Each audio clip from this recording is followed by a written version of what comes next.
Oh, kami bisa bersama-sama nikmati dirimu.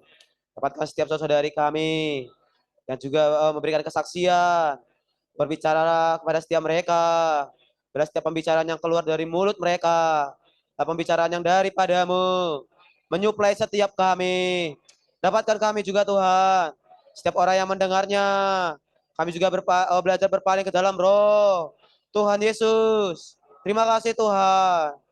Ya, terima kasih Tuhan atas hayat-Mu, atas persekutuan, ya terus hari demi hari, terus kami dapatkan, dan dapatkan kami senantiasa, terus berada ya Tuhan, dan persekutuan itu.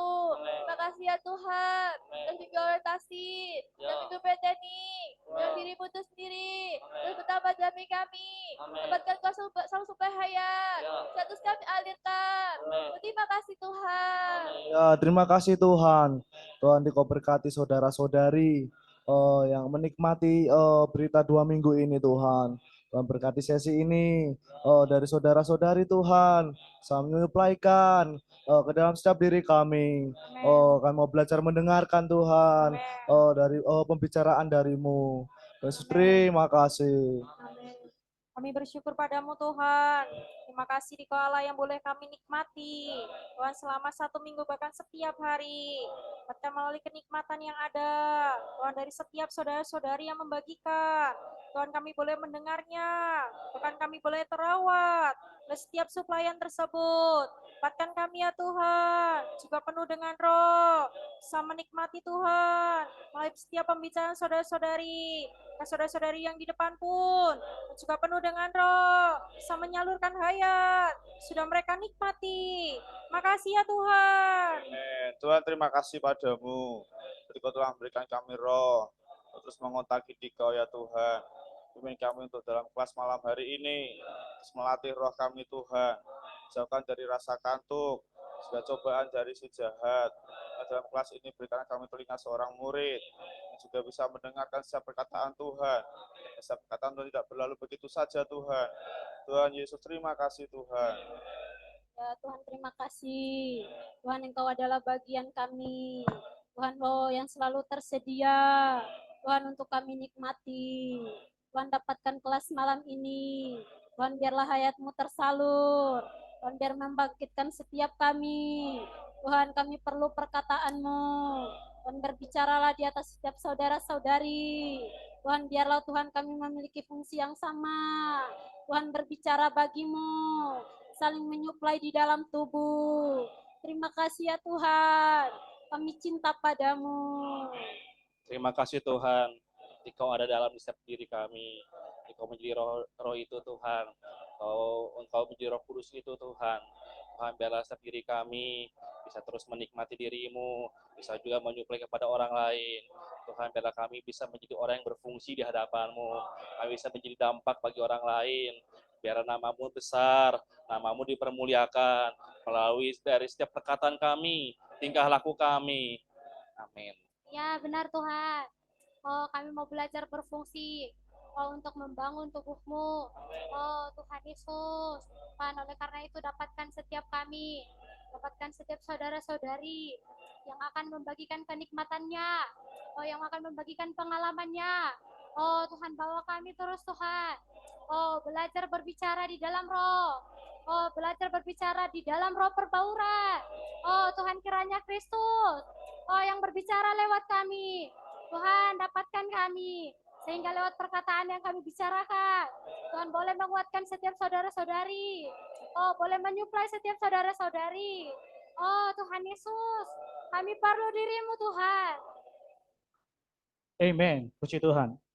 Baik saudari, mari kita buka kidung kita. Mari kita berkidung dalam suplemen 616.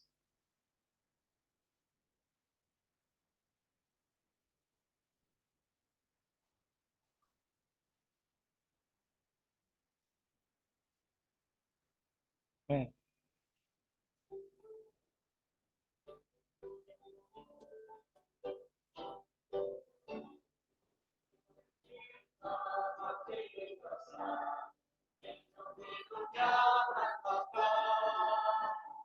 Allah menikah kita serempak, sama Kristus hati duduk tata.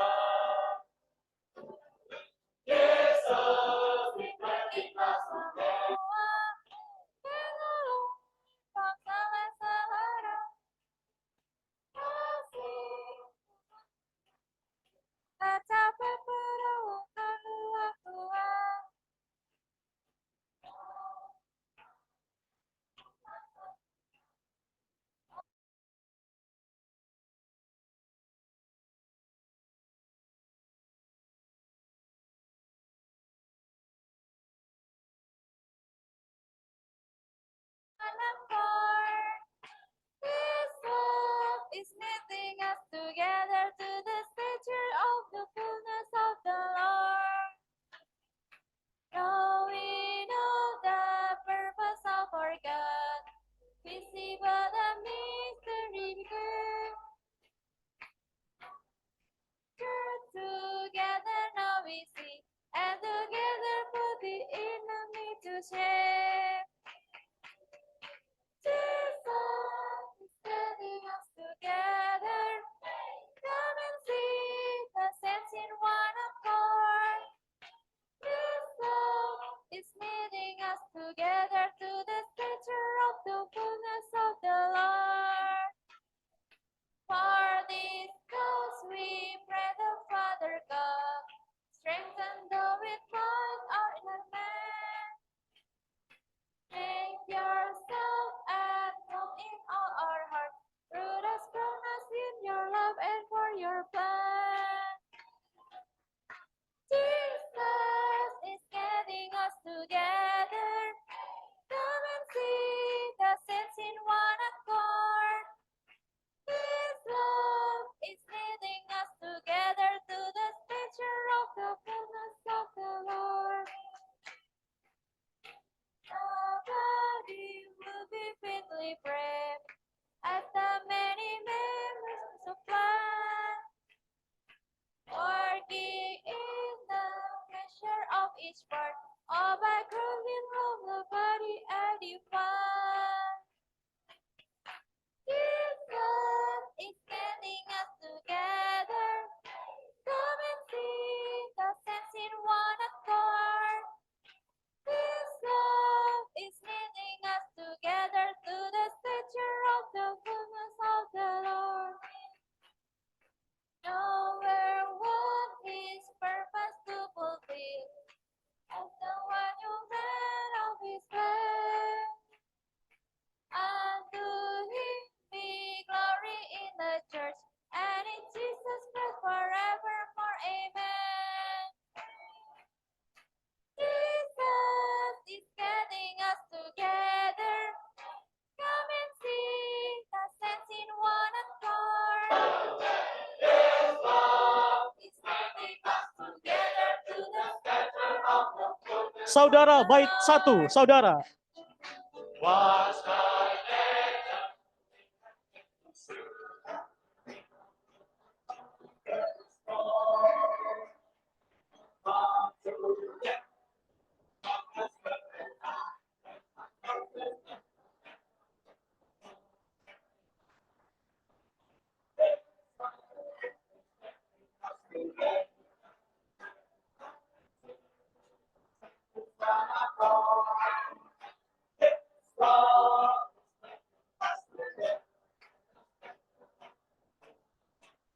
Saudari.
Amin. Bait 5 kita sama-sama.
Amen.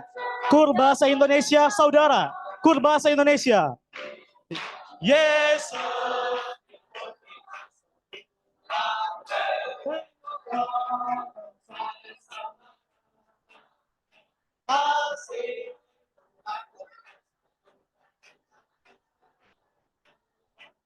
Saudari, kur bahasa Indonesia.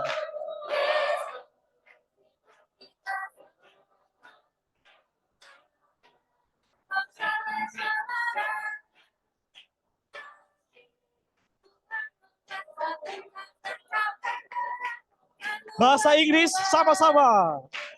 Jesus.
Amen. Puji Tuhan. Amen. Haleluya. Silakan duduk, saudara-saudari. Pada asisten, silakan.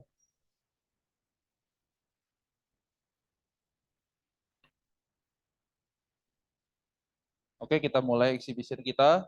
Dua saudara, dua saudari boleh dipersilakan maju terlebih dahulu. Kemudian boleh sharing 3 menit ya, saudara-saudari, perhatikan penanda waktunya.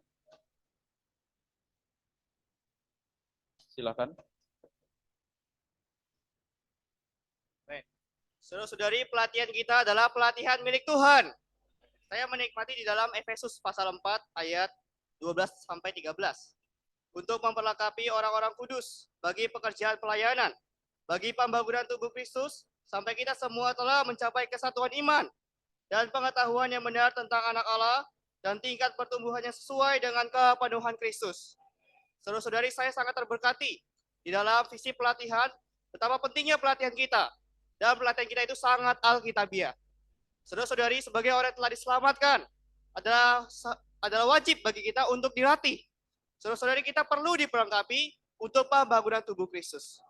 Saudara-saudari, pembangunan tubuh Kristus bukan hal yang sepele. Di dalam pembangunan tubuh Kristus ada satu makna yang sangat dalam. Dan ini adalah hasrat hati Allah sejak sebermula. Saudara-saudari, saya sangat terkesan bahwa di dalam pelatihan ini bukan mencetak orang-orang profesional, bukan mencetak ahli-ahli teologi, tapi saudara-saudari untuk membangun tubuh Kristus. Saudara-saudari, di dalam ayat ini tadi dikatakan pengetahuan yang benar tentang anak Allah. Pengetahuan ini bukanlah satu pengetahuan yang objektif, tetapi satu pengetahuan yang subjektif. Artinya di dalam pengalaman kita perlu memiliki pengalaman akan Kristus, supaya kita bisa secara langsung membangun tubuhnya hari ini.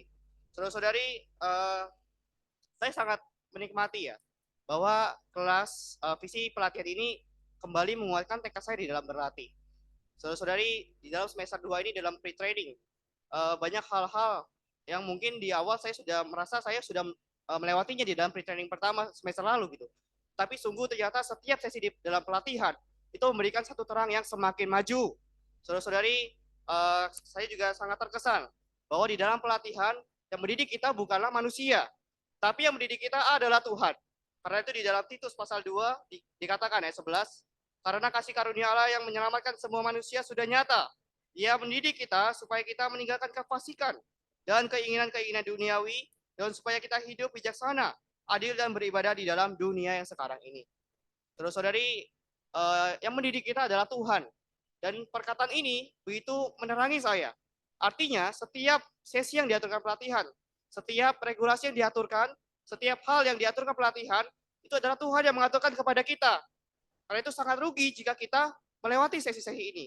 Sangat rugi bagi kita kalau kita tidak mendapat hal ini. Sesuai dalam pengalaman saya, minggu lalu saya merasa sedikit kurang enak badan. Sehingga iblis menyusupi pikiran saya dan berpikir, bagaimana kalau saya izin saja dan menyenangkan daging saya. Tapi saudara-saudari, karena ini adalah pelatihan milik Allah, saya belajar menjangkal diri saya. Saya harus ikut di dalam setiap sesi. Saya harus mendapatkan perkataan Tuhan. Puji Tuhan, kalau saya ikut juga kelas, saya juga banyak mendapat terang. Khususnya untuk kesaksian dari angkatan 54.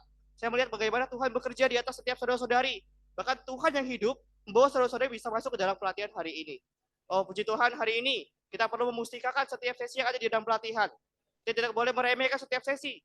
Bahkan kita harus membayar harga, menyangkal diri kita, supaya kita bisa mendapatkan Tuhan.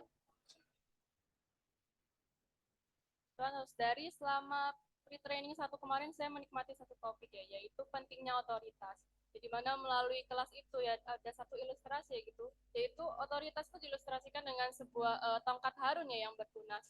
Dan di sini tunas itu melambangkan kebangkitan atau kehidupan gitu. Di mana di sini berarti bahwa otoritas itu bukan hanya fungsinya itu bukan hanya untuk memerintah, tapi juga untuk menyuplaikan hayat. Terus dari ya puji Tuhan, hari ini dalam otoritas ada suplaian hayat. Terus juga melalui kelas itu ya saya kembali diterangi gitu bahwa segala permasalahan yang ada di alam semesta ini timbul karena ya ketidaktaatan kita terhadap otoritas. Salah satu contohnya ya adalah kejatuhan iblis. Gitu ya. Iblis itu jatuh ya karena dia mau menjadi setara dengan Allah. Dia memberontak gitu terhadap Allah, menjadi sesuatu yang memberontak terhadap otoritas. Sehingga saya menikmati di 1 Samuel pasal 15 ayat 22 dikatakan ya, sesungguhnya mendengarkan lebih baik daripada kurban sembelihan. Terus dari di sini mendengar itu maksudnya adalah menjadi taat. Ya, melalui ayat ini juga kita dibawa melihat ya bahwa Allah itu punya satu permintaan. Allah bukan mau agar kita hari ini menjadi orang-orang yang memikul salib saja, bukan menjadi orang yang melakukan banyak hal bagi Tuhan, melakukan banyak pelayanan atau mengkonsekrasikan apa ada di diri kita. Tapi hari ini yang terpenting adalah Allah mau kita taat. Ya, saudari, ketaatan itu adalah penyataan yang tertinggi dari kehendak Allah. Terus juga hari ini mungkin kita menjadi orang-orang yang secara keluaran terlihat berada di pihak Allah. Tapi ya itu hanya sebatas teori saja gitu. Dalam realitasnya mungkin kita hari ini menjadi orang-orang yang memberontak. Terhadap setiap peraturan kita banyak bertanya kenapa ini dan itu gitu. Terus dari melalui pengalaman saya ya selama dalam pelatihan, menurut saya perkara taat ini bukanlah perkara yang mudah. Tidak usah jauh-jauh deh, taat sama regulasi lah, taat sama salib, taat sama pengurapan. Saya terhadap perkara kecil aja saya tuh sulit untuk taat gitu. Salah satunya adalah ya di pelatihan ini ada satu peraturan untuk mengambil uang cash tuh harus izin dulu ke TA ya. Dan menurut saya ini peraturan yang bikin ribet gitu. Karena kalau misalnya mau ngambil jadinya harus nunggu balasan chat dulu lah. Menurut saya tuh ribet gitu. Alamiah saya berkata itu ribet sehingga saya menjadi orang yang tidak mau taat. Tapi ya saudari, Tuhan itu selalu punya cara untuk mengekspos diri kita ya. Suatu hari saya pernah pas mau ngambil uang tuh di depan saya nyata ada Kak Ningsi gitu. saya udah mau mundur, kasih noleh, jadi ya saya nggak bisa ngapa-ngapain, cuma bisa senyum doang. Terus dari poin saya di sini adalah ya Allah itu lebih berkenan terhadap ketaatan daripada persembahan diri kita. Ya kiranya hari ini kita di dalam pelatihan bukan hanya menjadi orang-orang yang pikirannya diterangi oleh wahyu, memiliki pikiran yang diterangi, tapi hari ini kiranya kita berlatih memiliki hati yang senantiasa mau taat.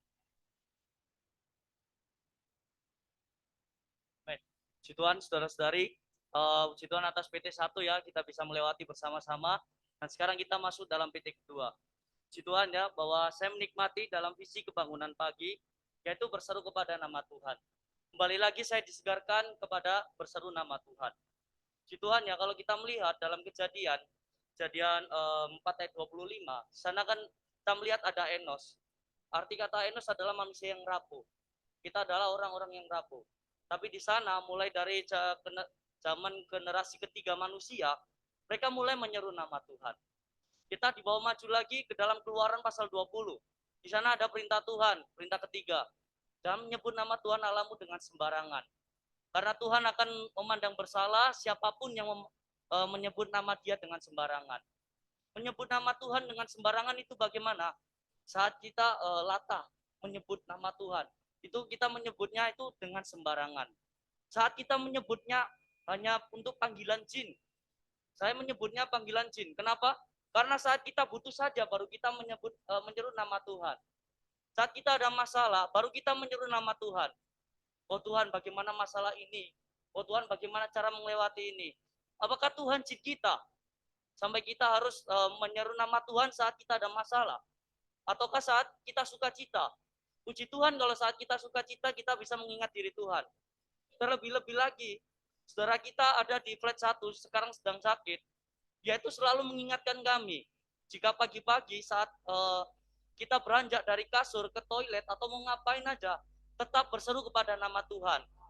Bukan hanya saat kita sukacita ataupun saat kita sedang ada masalah, kita baru menyeru nama Tuhan, tapi setiap saat.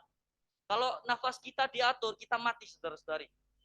Tapi nafas kita secara otomatis. Kita berdoa pun, berdoa yang paling singkat adalah menyeru nama Tuhan. Puji Tuhan, dengan menyeru nama Tuhan ini masuk ke dalam diri kita. Kalau kita melihat dalam kata Yunaninya ya, adalah epikaleomai, yang artinya berseru dengan suara yang terdengar. Bukan seru, oh Tuhan Yesus, oh Yesus.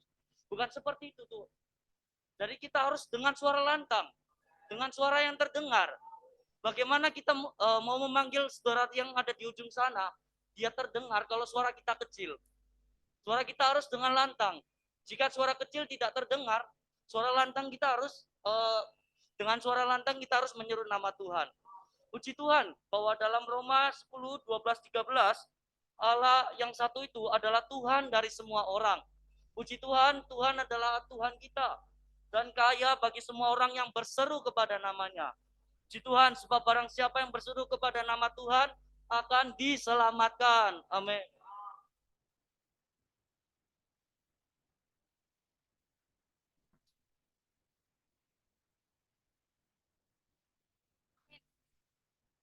Puji Tuhan, saudara-saudari, selama beberapa hari belakangan ini, saya sangat terkesan dengan satu kidung kita, dan kidung ini sering saya nyanyikan. Di kidung 228 dikatakan, hari-hari hidupku sungguh gagal lemah.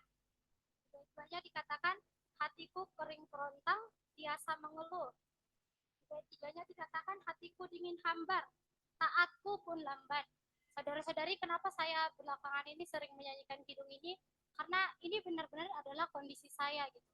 Saya lemah, saya gagal, saya rasa saya itu tuh selalu jatuh di dalam dosa, walaupun kelihatannya bukan dosa demikian. Tapi saudara-saudari, puji Tuhan ada satu kelas yang sangat membangkitkan saya, yaitu di kelas pengakuan dosa untuk kebangunan pribadi dan pelayanan.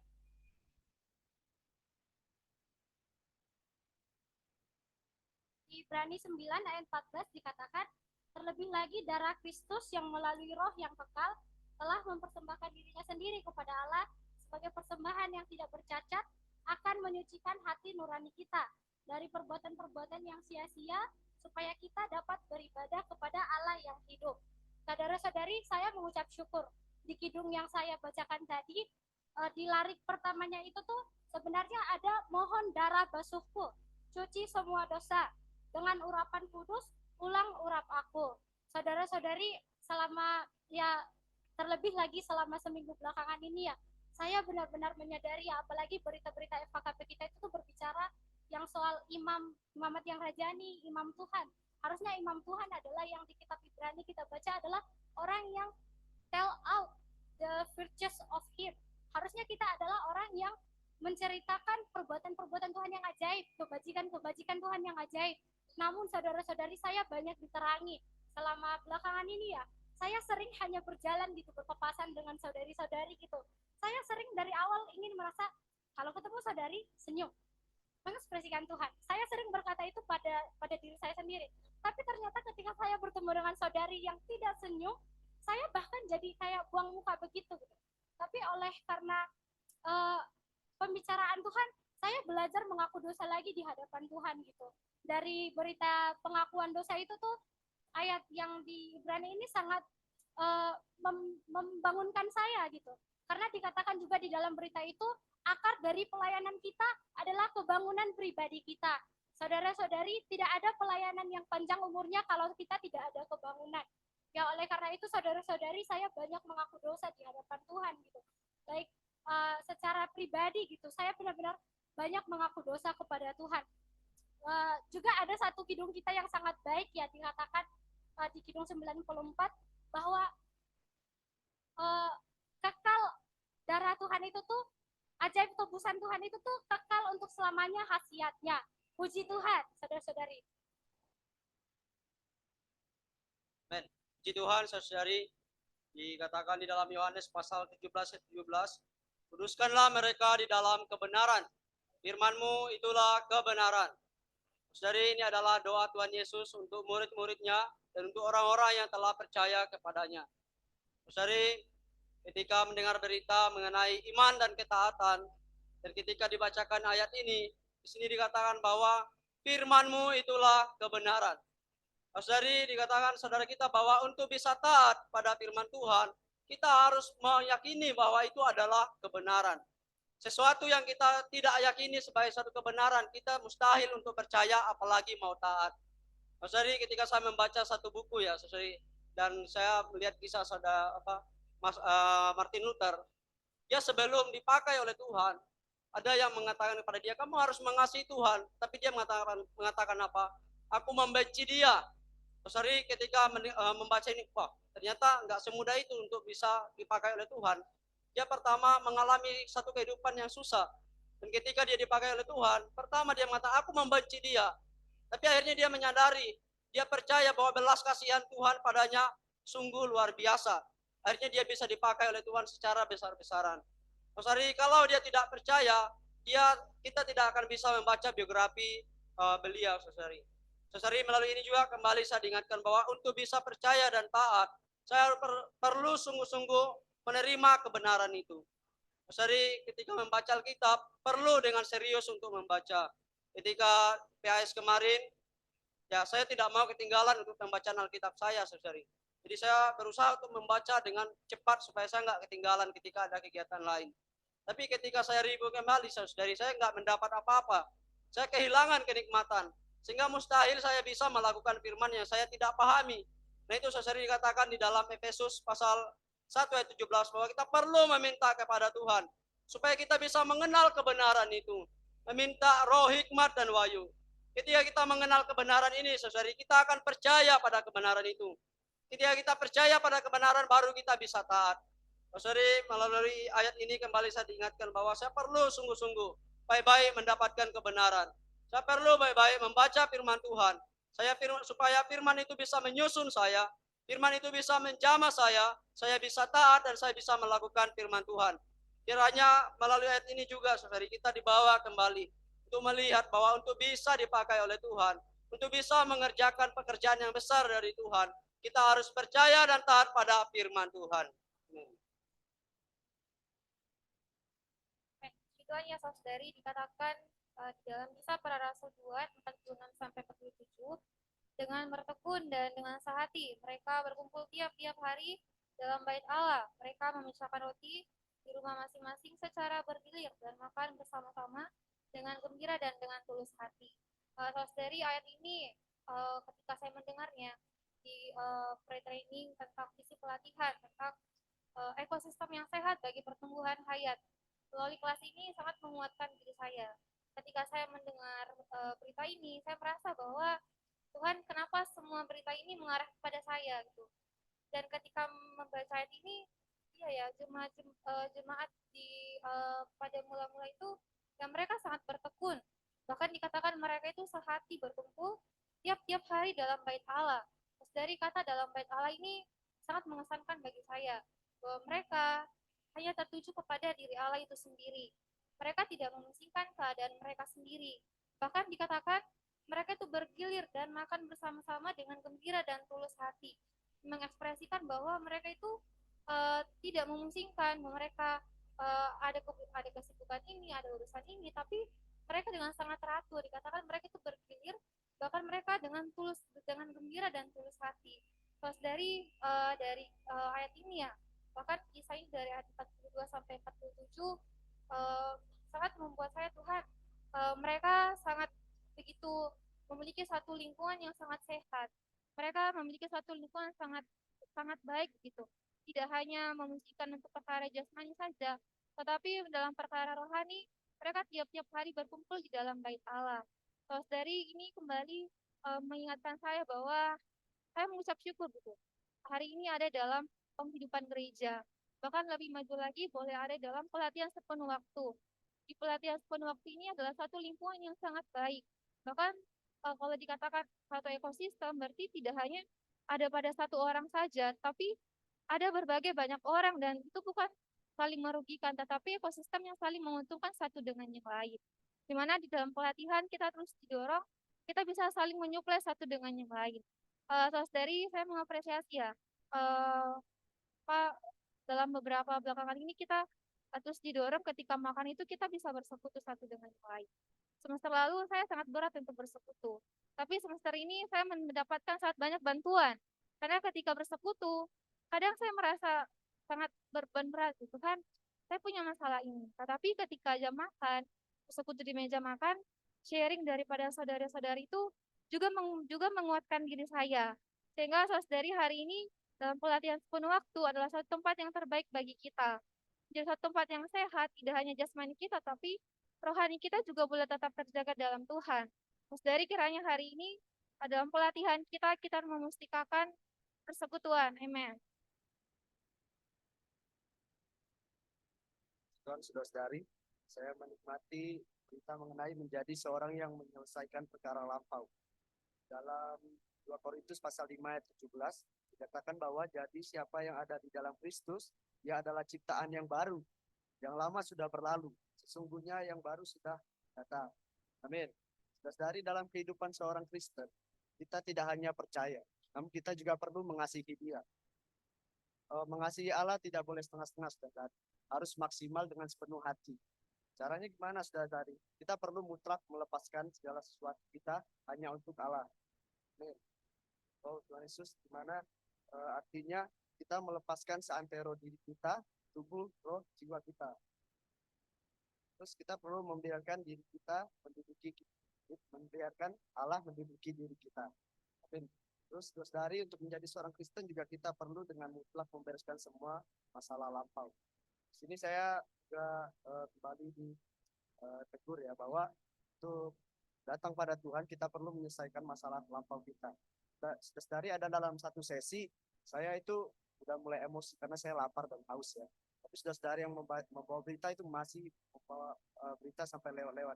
Jadi saya duduk di situ, saya udah tutup Alkitab, saya duduk udah diam gitu kan. Terus saya merasa bahwa ini adalah masalah bagi saya. Ini adalah sekatan bagi saya untuk datang pada Tuhan tuh nggak bisa. Akhirnya saya pikir setiap ada sesi saya lepaskan jam saya. Jadi saya nggak lihat jam terus. Amin. Terus dari di dalam ini juga termasuk melepaskan segala sesuatu yang menjadi sekatan antara kita dan Tuhan ya. Di dalam Kisah Para Rasul pasal 19 ayat 19 banyak juga dikatakan banyak juga di antara mereka yang pernah melakukan sihir, mengumpulkan kitab-kitab lalu membakarnya. Sini dukun aja tobat. Mana kita yang nggak punya ilmu, masa nggak mau ikut Tuhan? Kita nggak mampu, tapi iblis saja mampu mau ikut Tuhan. Kita nggak mampu, masa nggak mau ikut Tuhan? Sini saya perlu melatih roh saya, saudara. Mana setiap ada situasi apapun kita perlu kembali ke roh. Dengan kita kembali ke roh, kita bisa mendapatkan kasih yang dari Tuhan itu. Jika kita hidup menurut roh, hasilnya adalah hidup damai sejahtera. Amin. Puji Tuhan, terima kasih.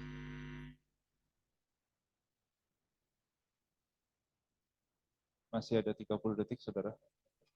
Time-nya boleh di pause dulu, 40 detik. Jadi kita bisa berhenti itu di bawah 30 detik. Nah, jadi kalau di sebelum itu kita akan hitung sebagai incomplete. Boleh dilanjutkan, berikan 1-2 kalimat dorongan. Silakan. Saudari, untung diingatkan, masih ada yang lupa saudari.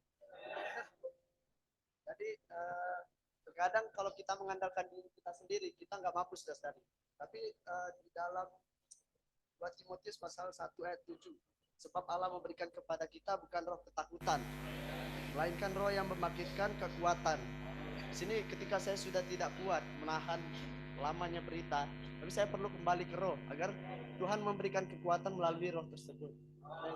Terima kasih saudari. Terima kasih kok. Amin. Sebentar. Saudari. Sorry. Oke, saudara-saudari, silakan. Untuk next, saudara-saudari, satu, ketika berbicara, pastikan cukup dekat dengan mic, karena yang di Zoom dan untuk keperluan translasi itu tidak terlalu terdengar, khususnya yang saudari-saudari, jadi bisa lebih dekat dengan mic. Yang kedua, speed-nya mohon tidak terlalu cepat, sekali lagi untuk keperluan translasi. Terima kasih, saudara-saudari, silakan dilanjutkan. Amin. Saudari, saya juga terkesan di PT kedua ini, saya terkesan di berita menjadi pelayan Tuhan yang sehat. Saudari, kita melihat bahwa banyak hari ini pelayan Tuhan, namun saudara kita berkata bahwa pelayan Tuhan itu adalah pelayan Tuhan yang sehat. Saudari, seorang pelayan adalah seorang budak. Tugas seorang budak adalah dia mau menyenangkan hati tuannya. Dia mau membuat tuannya itu senang, saudari. Ya, saya juga terkesan di 1 Korintus pasal 4 ayat 1-2. Demikianlah hendaknya orang memandang kami sebagai hamba-hamba Kristus, yang kepadanya dipercayakan rahasia Allah, yang akhirnya dituntut dari pelayan-pelayan yang demikian, ialah bahwa mereka ternyata dapat dipercayai. Saudari, kata pelayan dalam bahasa Yunani di catatan kakinya dikatakan bahwa akar kata yang sama seperti ekonomi. Saudari, di 1 Timotius 1 ayat 4 dan Efesus 1 ayat 10 dikatakan bahwa ekonomi adalah pengurus rumah tangga Allah yang membagikan pengatur rumah tangga kepada anggota-anggotanya. Saudari, tugas seorang pelayan adalah dia menyalurkan rahasia Allah kepada Kristus, dan rahasia Kristus adalah gereja, saudari. Dan saudari, melalui berita ya mengenai pelayan Tuhan yang sehat ini juga kembali menerangi saya, saudari. Ya, dikatakan bahwa di ayat 2-nya itu dapat dipercayai. Saudari, arti kata dipercaya adalah setia, saudari. Setia terhadap tanggung jawab yang diberikan kepadanya. Saudari, saya juga di dalam pengalaman ya, saya kira di semester lalu saya sudah setia bertanggung jawab menjadi ketua kamar. Tapi puji Tuhan, saudari, ternyata di semester 4 ini saya dipercayakan lagi menjadi ketua kamar. Saudari, saya pikir saya sudah tuntas menjadi ketua kamar. Bahkan semester lalu itu saya diberikan 2 anak baru, satunya internasional, satunya orang Indonesia. Saudari, namun ya saudari, ketika saya pikir orang internasional ini masih bisa saya pegang karena dia bisa bahasa Malaysia. Saya tidak usah pusing, saudari. Tapi saudari, di semester keempat ini ketika membuka grup, ya saya melihat anggota kamar saya. Saudari, oh Tuhan Yesus, saya lihat adalah rekan kamar saya ada 2 anak baru dan 1 internasional. Saudari, ini juga membuat saya banyak pergumulan kepada Tuhan. Tapi ya saudari, melalui berita sesi pelayan Tuhan yang sehat ini, ada 5 karakteristik. Yang pertama adalah tinggal di dalam Tuhan. Saudari, ketika saya melihat itu ya saya banyak pergumulan karena saya kurang tinggal di dalam Tuhan. Tapi saudari, kenapa saya menggerutu saudari menjadi ketua kamar? Karena semester lalu saya kurang menyuplaikan Kristus. Tapi puji Tuhan, saudari, saya bersyukur Tuhan masih memberi saya kesempatan sehingga di semester ini saya bisa menjadi ketua kamar, bisa menyuplai Kristus, saudari. Amin. Puji Tuhan saudara-saudari, selama 2 minggu ini, pre-training ini saudara-saudari, saya menikmati satu kidung yang mengatakan pilihan Tuhan tidak pernah salah. Allah tidak pernah salah terhadap pilihannya. Namun saudara-saudari, setelah 2 minggu, apakah pilihan Tuhan tetap tidak salah bagi kita? Pasti tidak salah saudara-saudari. Yang bermasalah adalah diri saya. Puji Tuhan saudari, saya diterangi di visi pelatihan saudari, di Efesus pasal 4 ayat 12-13 dikatakan, untuk memperlengkapi orang-orang kudus bagi pekerjaan pelayanan, bagi pembangunan tubuh Kristus, sampai kita telah mencapai kesatuan iman dan pengetahuan yang benar tentang anak Allah, kedewasaan penuh, dan tingkat pertumbuhan yang sesuai dengan kepenuhan Kristus. Saudara-saudari, ayat ini terus menguatkan tekad saya, minat saya untuk terus bertahan dalam pelatihan. Saudari, kalau kita melihat panggilan Allah di atas diri kita, di atas diri saya, saudara-saudari, tidak pernah salah. Dia memanggil saya sesuai dengan rencananya. Kita bisa lihat di dalam Efesus pasal 1 ayat 4, bahwa Allah telah memanggil kita, menentukan kita, bahkan sebelum dunia dijadikan, sesuai dengan rencananya. Nah, saudari, Allah mengumpulkan kita di sinilah sesuai dengan rencananya. Kita adalah dalam pelatihan, Dia memanggil kita, Dia Allah yang setia, memberikan kita dalam pelatihan. Inilah satu wadah bagi kita untuk membentuk diri kita bisa menjadi seorang yang bagi kehendak hati Allah. Nah, saudari, puji Tuhan bagi panggilan diri Allah, Dia juga setia terus memberikan kita satu visi. Semakin hari Dia memberikan kita visi demi visi, saudari. Kalau kita melihat di Efesus pasal 1 ayat 18a, di sana dikatakanlah Dia mencelikan mata hati kita supaya kita mengetahui apa makna yang terkandung dalam setiap panggilannya. Dan saudari, panggilan Allah lah untuk mendapatkan kita menjadi seorang pelayan bagi dirinya. Ya saudari, puji Tuhan, respon kita perlu menjadi orang yang terus berdoa di hadapan diri Tuhan. Saudari, selama di pelatihan, saya di awal-awal masa orientasi sama pre-training pertama, saudari, saya sangat lemah di hadapan diri Tuhan. Sangat saya menangis di hadapan Tuhan. Tuhan, aku tidak bisa. Kalau dengan diriku sendiri, aku tidak mampu. Tapi, aku perlu di Kau, Tuhan. Di Kau yang menguatkan aku. Sampai hari ini, saudari, 2 minggu berlalu, puji Tuhan, saya punya Kristus. Banyak kekhawatiran, saudari. Tapi saya mengingat satu kalimat yang mengatakan, selama kita mengasihi Tuhan dan kasih kita yang terdalam, maka semuanya akan baik-baik saja. Puji Tuhan, saudari, di dalam pelatihan kedambaan kita, hanyalah diri Kristus. Tidak ada yang lain, hanyalah diri Kristus. Kita perlu melihat, kita perlu diperlengkapi. Kita hanya perlu digenapi, disusun oleh setiap perkataan diri Tuhan. Kiranya hari ke hari kita terus mendapatkan diri Kristus lebih banyak. Kita berlomba, kita berlari-lari mendapatkan diri Kristus. Amin. Puji Tuhan. Amen. Praise the Lord, brother and sister. I enjoy Romans 10:12. For the same Lord is not of all, and rich to all who call upon Him. And the Greek word for calling means to call with voice that could be heard even loudly, to call one's name aloud. Call upon the name of Lord is to experience the spiritual breathing. So when we calling upon the name of the Lord, we receive the Spirit and be filled by the Spirit. Romans 10:12 say that the riches to all who call upon His name. So when we call upon the name of Lord Jesus, we will enjoy the Christ riches.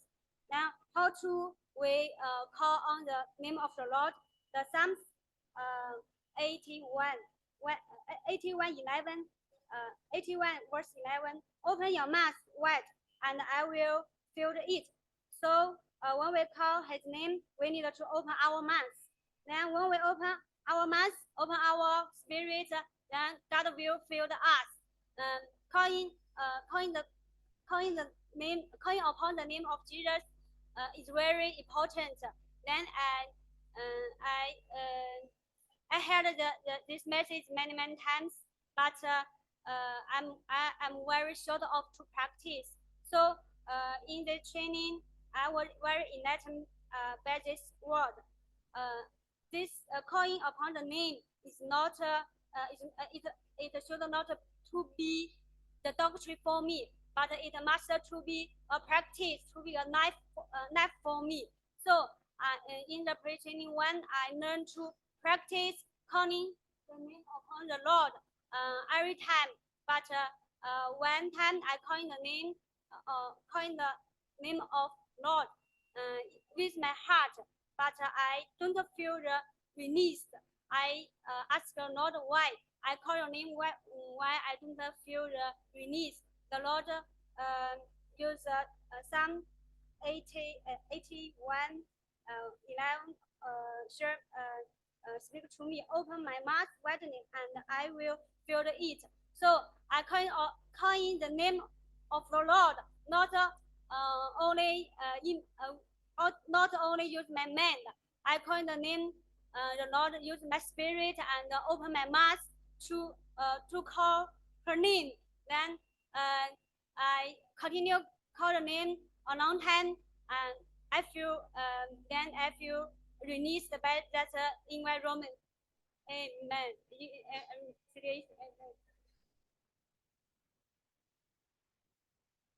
Amin. Puji Tuhan saudara-saudari. Puji Tuhan di dalam hari ini saya bersyukur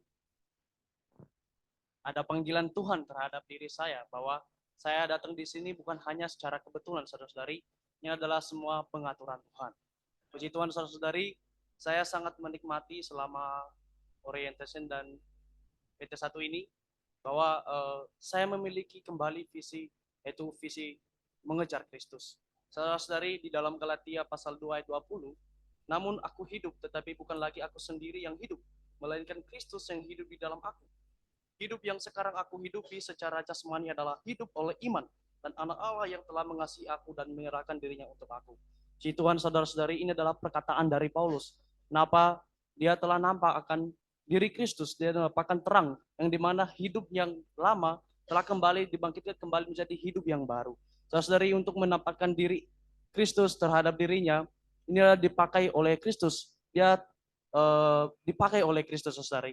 Hari ini, saudari, Allah mengendaki kita supaya kita dapat disalurkan oleh Kristus sendiri. Saudari, saya juga terberkati ya di dalam pelatihan ini. Saya banyak kebenaran, banyak juga kenikmatan melalui kenikmatan dari saudara-saudari. Puji Tuhan, saudari. Hari ini bagaimana cara mengambil Kristus sebagai kehidupan kita, sebagai sasaran kita, yaitu kita harus menyangkal diri kita dan berpaling ke dalam roh.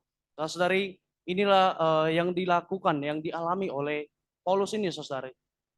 Ketika dia salah, ketika dia itu merendahkan diri, bahwa dia ini sebenarnya orang yang berdosa. Saudari, saya juga salahnya ini adalah orang yang berdosa. Tapi puji Tuhan, di sini saya datang di sini karena pengaturan Tuhan. Tuhan memanggil saya untuk datang di sini, saudari. Puji Tuhan, saudari, dalam satu PT ini saya juga ada kesaksian bahwa selama 3 hari ke 4 hari saya ini ya menggerutu ya, di pas bangun itu kaget gitu. Apa ini Tuhan? Kenapa kok kayak gini gitu? Masa kayak gini jadwalnya kayak gini selama 2 minggu lagi gitu. Itu saya menggerutu, saudari. Karena apa, saudari? Karena saya tidak mempunyai visi. Karena visi saya sebelumnya bukan hanya Kristus bertambah di dalam saya, saudari. Tapi saya hanya mau bagaimana supaya saya berbicara di depan banyak orang. Itu visi saya sebelumnya, saudari. Tapi puji Tuhan, hari ini menampakkan diri saya, saudari. Di sini juga saya diterangi bahwa di dalam Filipi pasal 3 ayat 8, malahan segala semuanya kuanggap rugi karena Kristus. Puji Tuhan, saudari, saya juga terberkati bahwa visi Tuhan telah nampak akan diri saya. Kiranya hari demi hari, saudari, kita terus dibangun, terus memiliki Kristus yang hidup di dalam kita. Amin. Puji Tuhan.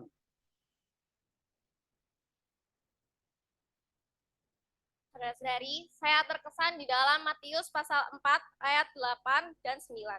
Dikatakan, dan iblis membawanya pula ke atas gunung yang sangat tinggi dan memperlihatkan kepadanya semua kerajaan dunia dengan kemegahannya. Dan berkata kepadanya, semua itu akan kuberikan kepadamu jika engkau sujud menyembah aku. Pada saat ayat ini dibacakan di dalam kelas perubahan konsep tentang nilai, saya itu bingung.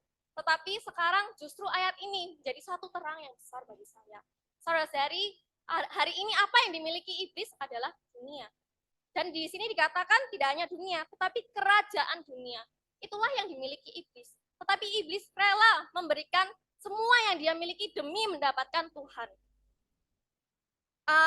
Kemudian Ini berarti iblis itu benar-benar mengetahui betapa berharganya dan juga bernilainya Tuhan kita.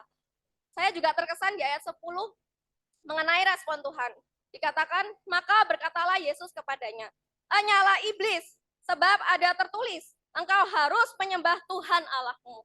Saudara-saudari, ketika Tuhan menjawab, Tuhan itu tidak ragu sedikit pun. Tuhan tidak berpikir untuk mendapatkan dunia yang ditawarkan oleh si iblis. Tetapi Tuhan dengan yakin mengatakan, "Enyahlah iblis." Saudara-saudari, ketika saya mendengarkan kelas ini ya, di dalam waktu doa saya itu, saya menangis di hadapan Tuhan. Hati saya itu sangat sedih, karena saya itu belum bisa sedemikian gitu. Ketika iblis itu, dia menawarkan dunia, ya saya itu masih menginginkannya. Di dalam diri saya itu masih dipenuhi dengan hal-hal dunia. Betapa saya itu bertobat di hadapan Tuhan, bahwa ya saya itu ternyata nggak lebih baik daripada iblis. Iblis aja rela memberikan semuanya untuk mendapatkan Tuhan. Tetapi bagaimana dengan saya? Saya tidak rela bahkan memberikan sedikit pun. Waktu saya 2 tahun pun buat Tuhan. Betapa melalui kelas ini Tuhan itu sangat menegur saya. Karena itu saudara-saudari, saya tahu saya itu tidak mampu untuk memilih Tuhan. Kasih saya begitu terbatas. Karena itu di dalam waktu doa saya juga berdoa di hadapan Tuhan.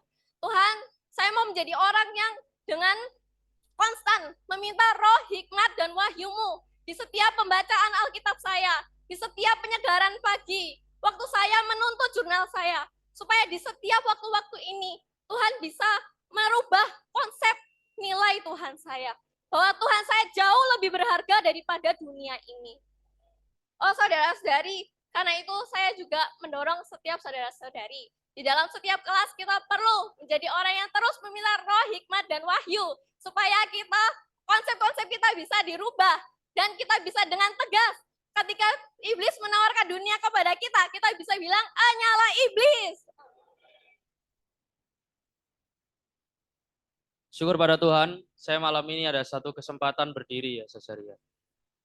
Saya ada satu buku yang saya baca mengenai kekuasaan dan ketaatan ini, saudari.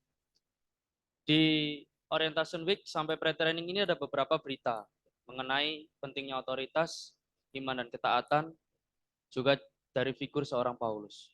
Kita tahu Paulus dulu belum mengenal Tuhan, dia membunuh setiap orang yang mengasihi Tuhan. Tapi ketika dia perjalanan di Damsyik, dia melihat satu terang yang dia dapatkan. Sehingga dia tidak hanya mengenal Allah, tapi juga mengenal kekuasaan Allah.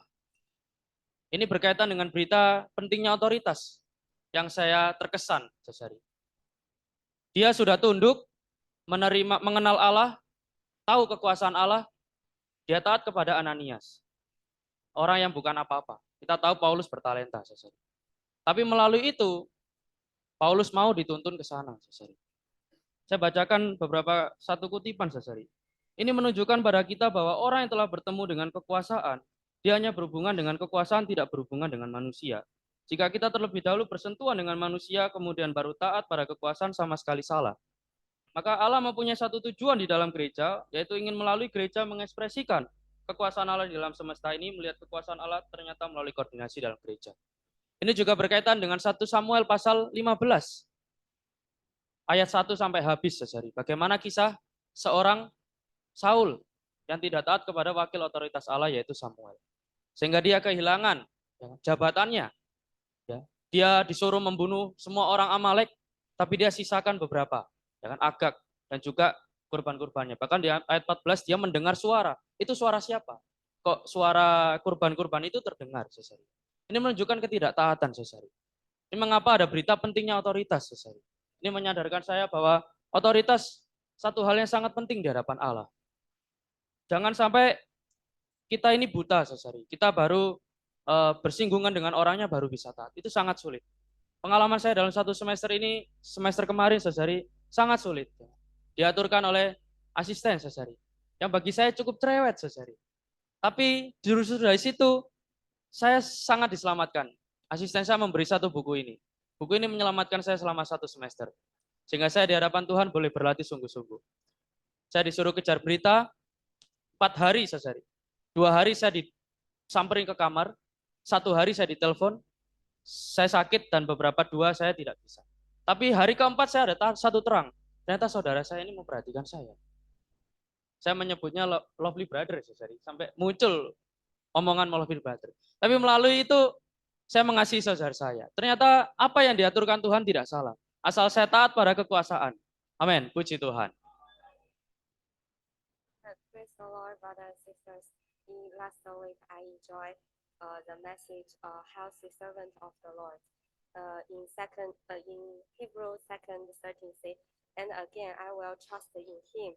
The trust in Him is laying upon the Lord. I was touched. A healthy servant is one who lean upon the Lord. One more in his first years, he was educated in all the wisdom of the Egyptians, and he was powerful in his word and works. At that time, he is a powerful, stressed, and young man. Maybe in human concept, that time is the best time for him to used by God. But in God's sight, that is not the healthy condition, because in that time, Moses used his natural stress. He not rely on the God, and God used for another 40 years to prepare Moses. Then after that, we can see in the wilderness, even the children of Israel, they against Moses. Moses just kneel down and pray to the God. He didn't see anything for himself and didn't do anything for himself. He just rely upon the Lord. Then it exposed me in this training. I not humble myself. I not think many times I need a lot help.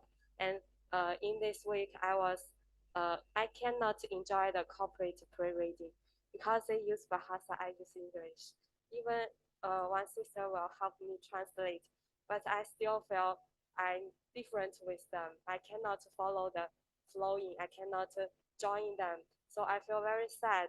And this thought always bother me. And I cannot deal with this side. And I pray to the Lord, Lord, how come I cannot enjoy such corporate living? Even I want this prayer training can finish as soon as possible. So in the regular week, I have more prayer time to do the personal, enjoy the Lord. Then in the Lord enlighten me. I cannot save myself. Even I cannot enjoy myself enjoy Lord by myself. I need Him help. Then I pray to the Lord. I pray to the Lord. Lord, forgive me. I always very pride. I think I can do many things. Even I can arrange my time to enjoy you, to pursue you. Oh Lord Jesus, I need to humble myself. So I learn to always pray to the Lord. Lord, help me. In the cleaning time, I cannot obey other sisters' arrangement. I say to Lord, Lord, help me. You let me can obey. I can follow others. Then in the class, I cannot focus. I say to Lord, Lord, help me. Then just a very simple prayer. Then Lord can really open the way for me, so I can enjoy Him. Selamat malam, saudari. Puji Tuhan, melalui kelas bagaimana membaca dan mempelajari Alkitab, saya kembali melihat bahwa Alkitab yang kita miliki itu bukanlah buku. Saudara di depan mengatakan, kalau saya mengatakan Alkitab adalah buku, itu sama dengan merendahkan Alkitab. Karena menyamakannya dengan buku-buku buatan manusia. Buku-buku sekuler yang ditulis oleh manusia. Alkitab pertama kali saya kira juga yang menulis Musa, saudari. Tetapi saya juga baru sadar, saya juga membacanya beberapa kali. Musa kan naik ke Gunung Sinai, saudari. Dan di Gunung Sinai itulah Tuhan menuliskan Alkitab itu, saudari. Dan Musa menyalinnya, saudari. Saya juga baru sadar. Kalau demikian, artinya Alkitab kita adalah tulisan Allah, saudari. Allah lah yang menulis Alkitab, saudari. Wah, saya kira Musa. Ternyata Allah sendiri yang menulis Alkitab kita. Kalau yang buku ditulis manusia aja, apalagi manusianya yang hebat aja, sangat populer. Tetapi Alkitab ini yang menulis bukan manusia, saudari. Yang menulis adalah Allah, saudari. Karena itu cara saya datang kepada Alkitab itu tidak boleh sama dengan cara saya datang kepada tulisan manusia. Saudara di depan bagus sekali doanya ya. Saya juga terkesan ya. Yang mengatakan, Tuhan, aku tidak dapat membacanya. Aku adalah manusia yang jatuh.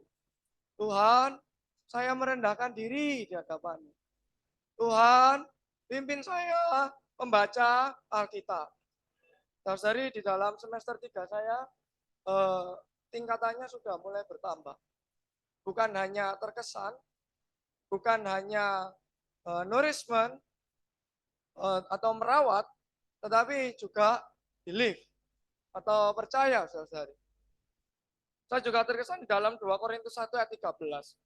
Sebab kami hanya menuliskan kepada kamu apa yang dapat kamu baca dan pahamkan.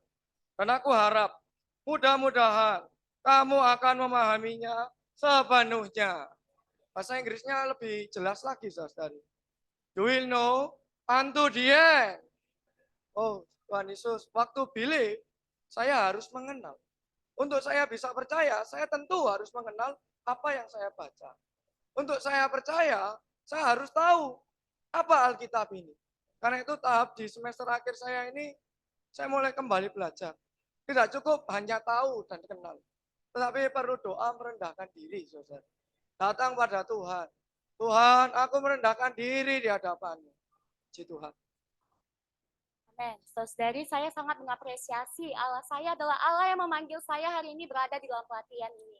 Cituannya, saudari, hari ini pelatihan adalah satu tempat bagi kita supaya bisa kita bertumbuh dalam hayat. Namun, saudari, dalam pelatihan kita tidak bisa menjadi orang yang tanpa visi. Karena dalam pelatihan, karena ada dikatakan tanpa visi maka liarlah rakyat. Hari ini, saudari, kita perlu memiliki visi dalam pelatihan kita untuk mengendalikan kita dalam pelatihan kita. Sehingga apa, saudari? Sehingga hari ini pelatihan kita itu tidak berlalu begitu saja. Ya, saya sangat terkesannya, saudari, dari kelas visi pelatihan, yaitu mengenai ekosistem yang sehat bagi pertumbuhan dalam hayat. Dikatakan, saudari, di Ibrani 10 ayat 24, dan marilah kita saling memperhatikan, supaya kita saling mendorong dalam kasih dan pekerjaan baik.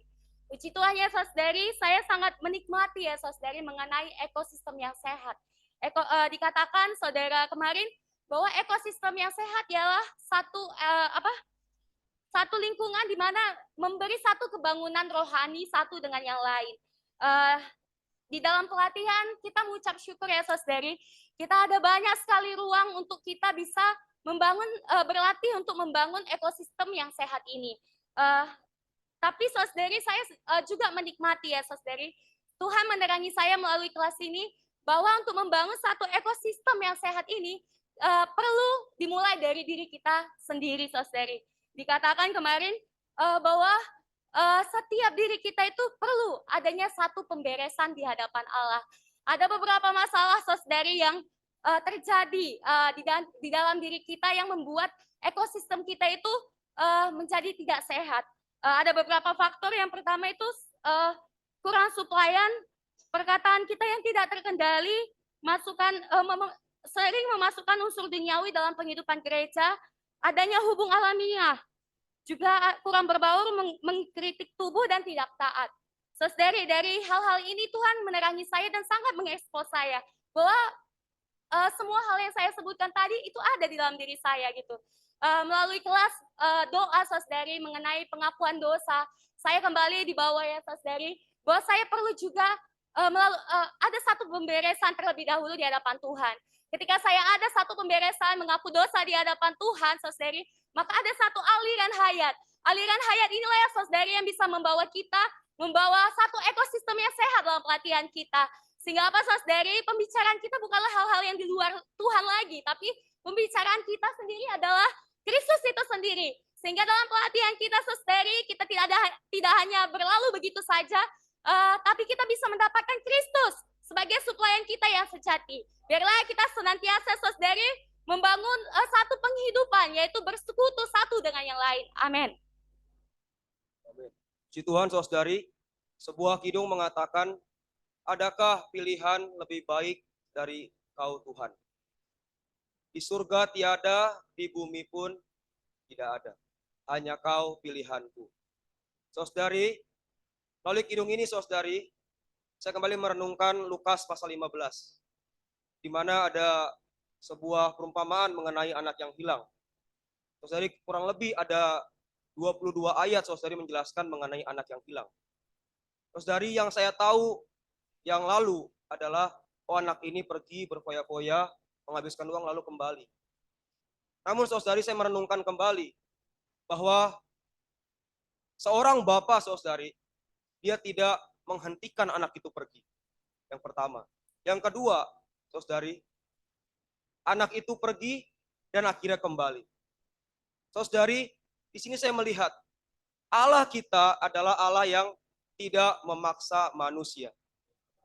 Dan pada akhirnya anak yang hilang itu pun kembali kepada bapaknya dalam kondisinya yang sangat tidak layak. Saudara-saudari, melalui kisah ini saudari, saya diterangi oleh Tuhan. Tidak ada lagi yang terbaik dalam pilihan saya kecuali Tuhan. Saudari, dalam kelas perubahan konsep nilai, menerangi saya saudari, bahwa Tuhanlah yang harus saya pilih. Kepada Dialah saya harus melayani. Saudari, inilah panggilan Tuhan.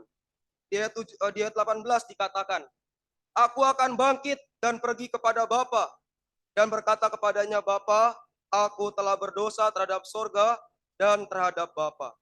Saudari, sikap anak yang hilang ini bangkit, saudari.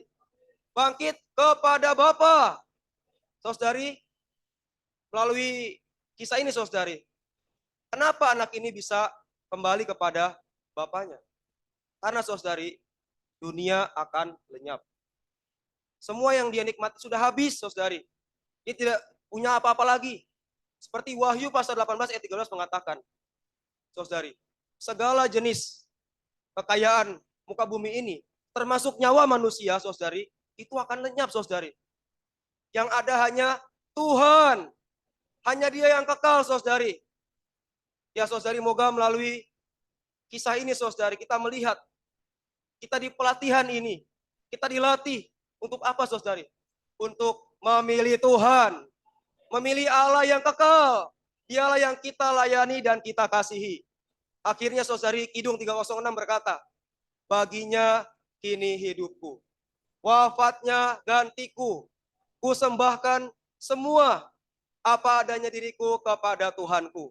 Saudari, moga ini menjadi doa kita dan latihan kita. Puji Tuhan.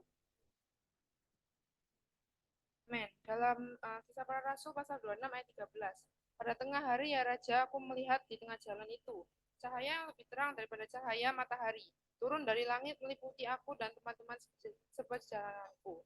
Dan di sini Paulus melihat cahaya yang lebih terang daripada cahaya matahari. Sebelumnya dalam Kisah Para Rasul 9 ayat 3 pertamanya adalah cahaya. Kemudian pada Kisah Rasul 22 ayat 6 itu adalah cahaya yang menyilaukan. Dan pada pasal 26 ayat 13 ini adalah cahaya yang lebih terang daripada cahaya matahari. Nah, di sini Tuhan menampakkan dirinya kepada Paulus. Sehingga Paulus ini rebah ke tanah gitu. Dan dia berubah menjadi orang yang berubah 180 derajat. Yang sebelumnya dia itu menganiaya orang yang berseru kepada Tuhan, orang yang percaya kepada Tuhan. Dan sekarang dia menjadi pengikut Tuhan. Ya, karena itu di sini Paulus mendapatkan wahyu mengenai hubungan Kristus dan gereja, karena Tuhan berkata bahwa akulah Yesus yang kamu aniaya itu. Ya, karena itu di sini kita perlu ketika kita menerima wahyu, kita juga perlu visi gitu. Ketika kita menerima wahyu tanpa visi itu hanyalah menjadi doktrin. Ya, ketika kita datang di kelas-kelas, kita mungkin menerima suatu wahyu yang baru, suatu terang yang baru gitu. Tapi kita perlu lebih maju lagi. Kita perlu Tuhan itu bisa berbicara kepada kita melalui visi yang ditampakkan kepada kita.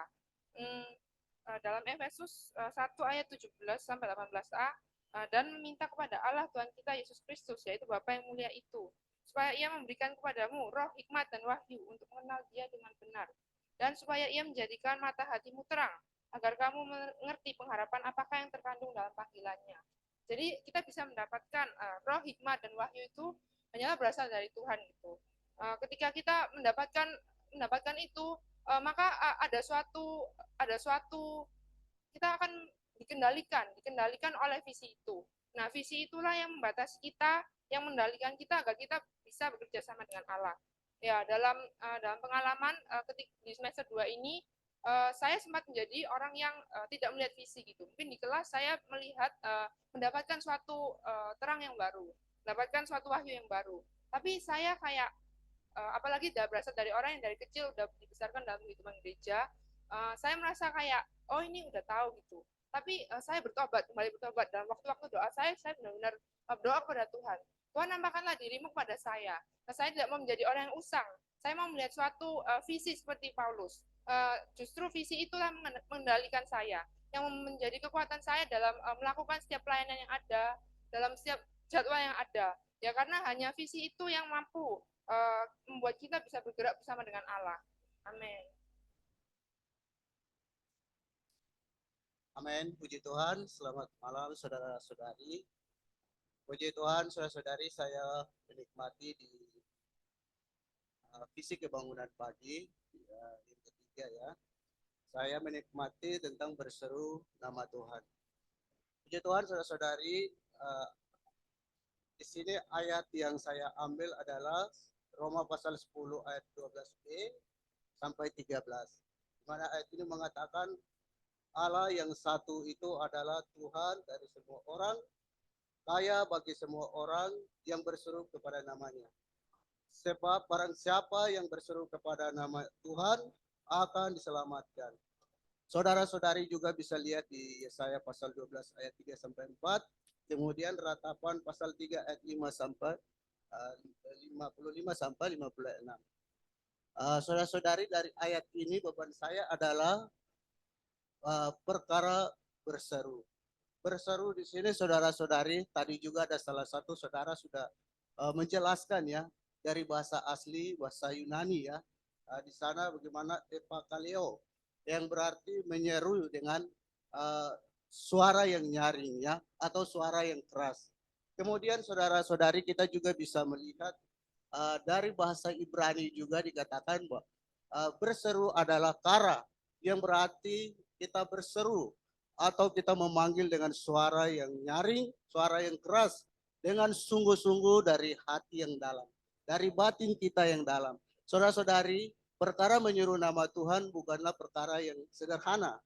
Kita mungkin bisa berseru atau kita hanya memanggil nama seseorang, ya. Tetapi perkara berseru nama Tuhan sangatlah dalam ya saudara-saudari. Yang artinya kita menyeru nama Tuhan bukanlah sebatas kita memanggil semacam kita memanggil nama seseorang, tetapi kita berseru nama Tuhan adalah kita memanggil dengan hati yang sungguh-sungguh dari dalam lubuk hati kita yang dalam. Saudari, ketika kita berseru kepada nama Tuhan dengan hati yang sangat dalam, maka kita menjamah Tuhan di dalam roh kita. Saudari, ketika kita berseru, kita bisa menjamah Tuhan. Ya, kita bisa berkontak dengan Tuhan. Ada penyaluran ke dalam kita ya. Saudari, kita berseru kepada nama Tuhan adalah suatu hubungan, ya, suatu komunikasi dengan Tuhan. Kita bisa berjumpa dengan Tuhan di dalam roh kita. Saudari, maka dari itu perkara berseru nama Tuhan sangatlah penting, saudari. Bukanlah perkara sederhana ya, tetapi perkara berseru kepada nama Tuhan sangatlah sangatlah penting ya bagi kita, saudari. Jadi kita berseru nama Tuhan bukan sebatas kita hanya memanggil ya, tetapi kita harus berseru dengan hati yang sangat dalam, dengan sungguh-sungguh. Saudari, puji Tuhan. Amin. Amin. Puji Tuhan, saudara-saudari. Dari berita PT1 saya sangat terkesan dengan berita pentingnya otoritas. Dan dari pentingnya otoritas ini, kisah dari Nuh dan juga keluarganya sangat mengesankan saya. Sebagaimana di dalam Kejadian pasal 9 ayat 22, maka hamba Kanaan itu melihat aurat ayahnya, lalu diceritakan kepada kedua saudaranya. Saudara-saudari, dari berita ini yang menjadi beban saya adalah saya tidak mau menjadi orang yang mengumbar kegagalan dari wakil otoritas Allah, namun saya harus belajar untuk mendoakan mereka sehingga saya tetap berada di bawah berkat Allah. Saudara-saudari, Nuh adalah seorang yang sangat diberkati oleh Allah di dalam pekerjaannya sebagai seorang petani yang mengerjakan kebun anggur. Dia sukses dalam pekerjaannya itu. Namun saudara-saudari, dikatakan bahwa kesuksesannya itu membuat Nuh menjadi orang yang gagal. karena dia mabuk dari hasil anggurnya itu, sehingga di kemahnya dia menjadi orang yang telanjang. Namun saudara-saudari, terlepas dari kegagalan seorang Nuh, Nuh adalah orang yang ditetapkan oleh Allah untuk menjadi pemimpin dari umat manusia pada waktu itu. Dan juga dia adalah otoritas dari keluarganya. Saudara-saudari, terlepas dari kegagalan seseorang yang memimpin, dia adalah otoritas dari Allah. Dia mewakili Allah di bumi. Dia mewakili Allah untuk memimpin manusia di bumi. Saudara-saudari, respon dari anaknya seorang Ham sangatlah tidak bisa diteladani, saudara-saudari. Karena seharusnya respon dari seorang Ham ini adalah mendoakan bapaknya, bukan mengumbar kegagalan dari bapaknya. Saudara-saudari, pada akhirnya seseorang yang mengumbar atau mencela dari otoritas Allah, di ayat 26 itu dikatakan bahwa Ham itu menjadi orang yang terkutuk. Saudara-saudari, ketika kita menjamah otoritas Allah, ketika kita menjamah orang yang mewakili Allah di dalam kekuasaannya, sebenarnya kita bukan berurusan dengan manusia, tetapi saat itu kita berurusan dengan pemerintahan Allah. Dan saudara-saudari, ketika kita sudah menjamah otoritas Allah, kita akan menjadi orang yang terkutuk. Kita akan menjadi orang yang tidak mendapatkan berkat Allah. Saudara-saudari, dari hal ini juga kembali menegur diri saya dan membuat saya bertobat di hadapan Tuhan. Karena di dalam pelatihan ini terkadang saya juga menggerutu dan terkadang juga saya berkomentar di dalam hati saya. Saya merasa orang ini seperti ini, pemeriksaannya seperti ini, dan lain sebagainya. Tetapi dari ayat ini, saudara-saudari, membuat saya bertobat di hadapan Tuhan. Bahwa semoga saya tidak menjadi orang yang mudah menyalahi. Tetapi saya harus belajar untuk mendoakan saudara-saudari. Karena dengan demikianlah, baru saya menjadi orang yang tetap mendapatkan berkat Allah. Saudara-saudari, kedua saudara dari Ham ini tetap diberkati karena mereka tidak memberontak. Mereka tidak melihat kegagalan dari ayahnya. Mereka tidak mengumbar kegagalan dari ayahnya, tetapi dikatakan mereka menutupinya. Saudari, semoga di atas diri kita belajar untuk menghormati setiap otoritas Allah, setiap kekuasaan Allah. Tuhan, saudara-saudari. Saya saudari. Satu saudari lagi maju, kemudian tidak ada yang maju lagi. Segera. Silakan, saudara. Satu saudari, saudara sudah selesai. Saudari, saya menikmati di berita berjudul Orang yang Paling Lembut. Saudari, berita ini mengendalikan pelatihan saya selama 1 semester lalu. Saudari, di Filipi pasal 3 ayat 3 dikatakan, sebab kitalah orang-orang bersunat yang beribadah oleh Roh Allah dan bermegah dalam Kristus Yesus dan tidak mengandalkan hal-hal lahiriah. Saudari, jika kita ingin bekerja bagi Allah, kita perlu menanggalkan apa adanya kita. Tuhan ingin mendapatkan seluruh apa adanya kita, baru kita dapat dipakai oleh Allah. Allah ingin memakai orang yang telah melalui salib, saudari. Baru, saudari, orang itu dapat dipakai oleh Allah. Saudari, di Kisah Rasul pasal 7 ayat 22 kita tahu bahwa Musa dididik oleh segala hikmat orang Mesir. Dia bahkan berkuasa atas perbuatan dan perkataannya. Tetapi saudari, di Keluaran pasal 2, Allah menguji Musa selama 40 tahun di padang gurun. Dia dilatih oleh Allah supaya apa, saudari? Agar Musa sadar apa yang ia miliki itu semuanya sia-sia. Saudari, sampai di Keluaran pasal 3 ayat 11, Musa berkata, siapakah aku ini? Saudari, ini adalah bukti bahwa seseorang yang sudah melewati salib itu, saudari. Saudara-saudari, Musa sudah sadar apa yang dia miliki semuanya itu tidak berguna di mata Tuhan. Segala hal yang dia miliki perlu dimatikan, saudari. Saudari, di dalam keberanian, hikmat dan kekuatan Musa pun sudah dimatikan. Saudari, tetapi setelah itu kita tidak cukup hanya mengenal siapakah aku ini. Tidak cukup bahwa kita ini tidak berdaya, tapi kita perlu mengenal kuasa Allah. Kita perlu mengenal hayat kebangkitan itu. Kita perlu segera bangkit. Memang perlu kita sadar kita ini tidak memiliki apa-apa. Tapi kita perlu mengetahui bahwa ada hayat kebangkitan. Saudari, di Filipi, oleh karena itu di Filipi pasal 3 ayat 3, kita hanya perlu bermegah di dalam Kristus. Saudari, hari ini pun Tuhan ingin memakai saya. Tuhan ingin saya berguna di tangannya. Oleh karena itu dia membawa saya ke dalam pelatihan ini. Saudari, di dalam pelatihan ini Tuhan banyak sekali mengekspos saya ini siapa, saudari. Ternyata saya ini tidak ada apa-apanya. Memang dulu saya merasa dari kecil saya dalam hidup gereja. saya bisa melakukan hal ini, hal itu. Saya bisa mengurusi hal ini, hal itu. Tetapi selama 1 semester kemarin Tuhan menyingkapkan bahwa saya ini tidak ada apa-apanya. Tetapi saudara-saudari lewat pemberitaan kemarin, saya juga belajar. Saya tidak cukup hanya mengetahui saya tidak ada apa-apanya. Saya perlu bangkit, saudara-saudari. Saudara-saudari kita pun di dalam semester yang baru ini, kita perlu bangkit. Saudara di Kidung 273, di bait 4 dikatakan, seolah kau senang aku rebah oleh bendungan dan rintanganmu.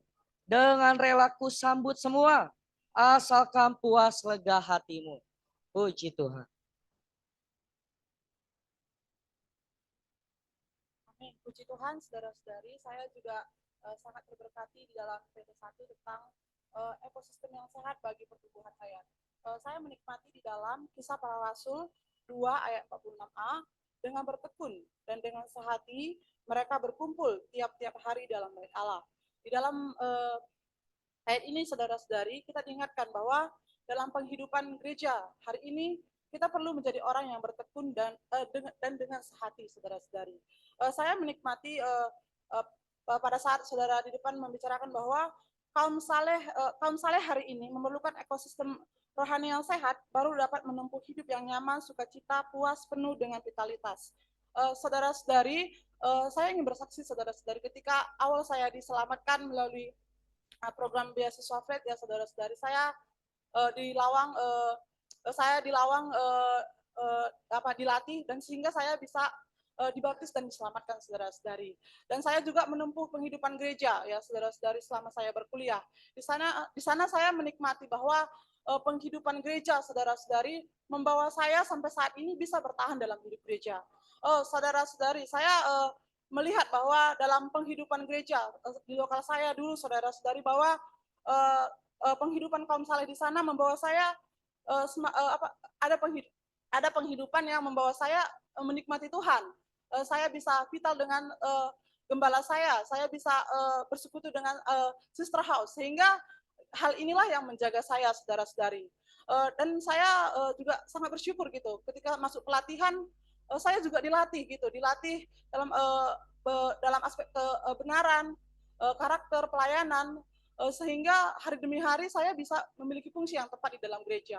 Tetapi saudara-saudari, melalui program beasiswa ini, saya pernah berpikir gitu, saudara-saudari, ketika saya menyelesaikan beasiswa ini, mungkinkah suatu saat saya tidak bisa menikmati Tuhan seperti ini lagi gitu ya, saudara-saudari, karena saya pernah tersandung dan saya pernah sakit hati sama saudara-saudari, sehingga saya tidak bisa tetap tinggal gitu. Tetapi melalui pelatihan, saudara-saudari, saya kembali bertobat, saudara-saudari. Saya dibawa mengaku dosa kepada Tuhan, dan saya juga punya doa gitu ya, saudara-saudari, bahwa dimanapun saya nantinya, apapun pilihan hidup saya, saudara-saudari, tujuan saya hidup adalah melayani Tuhan. Saya harus hidup bagi Tuhan. Kiranya ya, saudara-saudari, hari demi hari dalam penghidupan tubuh ini, saudara-saudari, ya saya menjadi orang yang punya bagian, yaitu membangun tubuh Kristus melalui menyuplaikan hayat, menyuplaikan kebenaran kepada saudara-saudari, sehingga saya hingga dalam hidup saya, saudara-saudari, ya hidup saya adalah bagi Tuhan.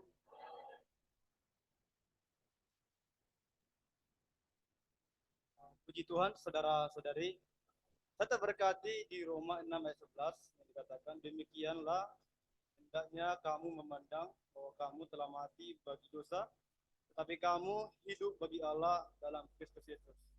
Satu beban yang saya nikmati adalah menyeimbangkan iman dan ketaatan. Nah, jika seseorang seimbang dalam iman dan ketaatan, maka dia bisa leluasa secara rohani. Dia bisa sempurna dalam bertindak. Maka dalam iman ini adalah Allah hidup di dalam diri kita. Allah bermanifestasi di dalam diri kita.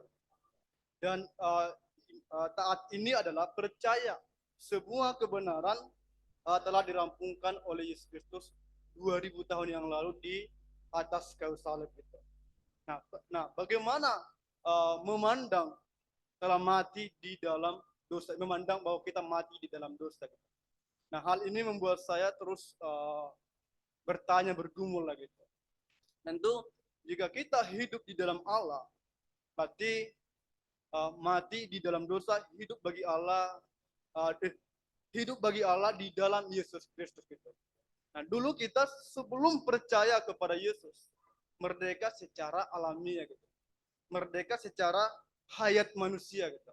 Tetapi setelah percaya kepada Yesus, kita dikurung, dibatasi secara alamiah. Semua alamiah mati di dalam Yesus. Sehingga mengalami juru selamat yang di luar, itu adalah iman dan Roh Kudus yang di dalam menuntut kita taat gitu. Nah, di sini ada satu pertanyaan yang tiap malam sering saya tanyakan sama Tuhan lagi. Tuhan, apakah ini pekerjaan Tuhan di dalam saya? Nah, apakah Tuhan sedang melakukan apa yang Tuhan mau dengan saya? Dan disinilah saya terjamah gitu. Bahwa percaya kepada Tuhan itu adalah bukan mengubah firman itu menjadi realitas. Saya percaya bahwa firman itu adalah realitas itu sendiri. Gitu. Bahwa firman Tuhan itu melebihi daripada pikiran saya, emosi saya, cara saya gitu. Dalam membuat saya damai sejahtera. Bahwa semua telah dirampungkan oleh Allah di dalam Yesus Kristus. Gitu. Nah, disinilah saya mengalami damai sejahtera. Gitu. Nah, puji Tuhan saudara-saudari. Tentu ini adalah hal yang krusial gitu. Apakah pekerjaan Allah di dalam diri kita? Sering menjadi introspeksi diri. Nah, disinilah melihat bahwa ketaatan itu adalah di mana Yesus Kristus sudah merampungkan. Di mana subjektivitasnya adalah sekarang kita adalah percaya dan kita terus taat kepada Kristus. Gitu. Puji Tuhan, saudara-saudari. Amin.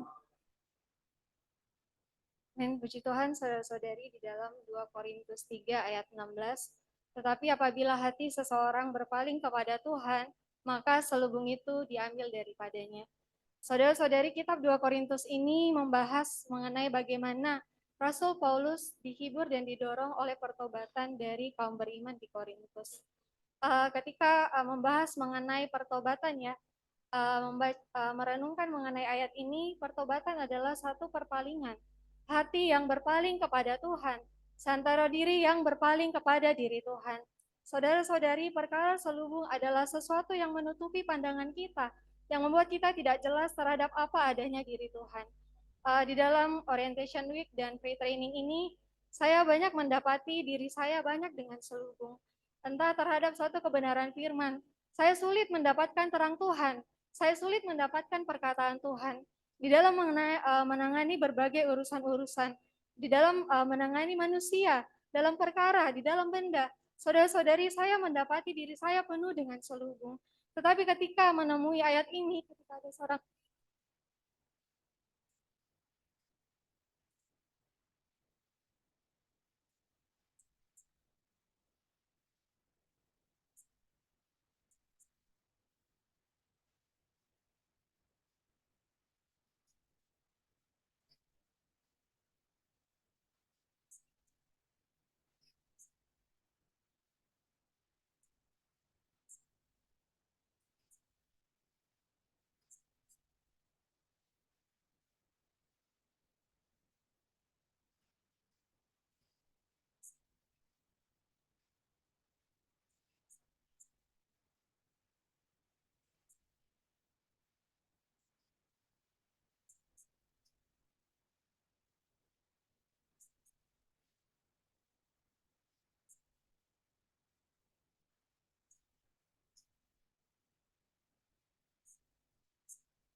Saudara-saudari, pre-training adalah kesempatan bagi kita menyiapkan diri kita untuk masuk ke dalam minggu reguler. Di dalam 1 atau 2 minggu terakhir dari orientasi setengah, ya PT 1,5 sampai PT minggu lalu, kita akan menemukan atau sudah menemukan ya, ada banyak praktek-praktek Kristiani beserta dengan visi-visi surgawi dan juga muncul pengaturan-pengaturan, muncul regulasi-regulasi, muncul pengaturan Surabaya Sentul, udah tahu kan? Ya kan? Wah, apalagi muncul pelayanan khusus. Jadi saudara-saudari di PT 1 ini kita dibawa melihat bahwa untuk dipakai oleh Tuhan, pertama saya perlu nampak visi. Untuk supaya Tuhan bisa tersalur melalui saya sendiri perlu menjadi orang yang bersandar kepada Tuhan. Dan kalau mau bersandar kepada Tuhan, tidak bisa ya tanpa mengapresiasi Dia. Contoh,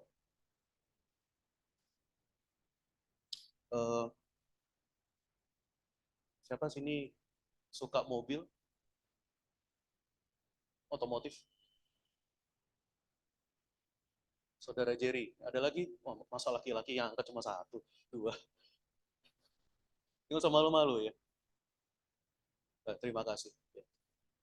Wah, ini Jeffrey Anthony ya. Dulu pernah ketemu ya di Kelapa Gading. Suka mobil apa, saudara?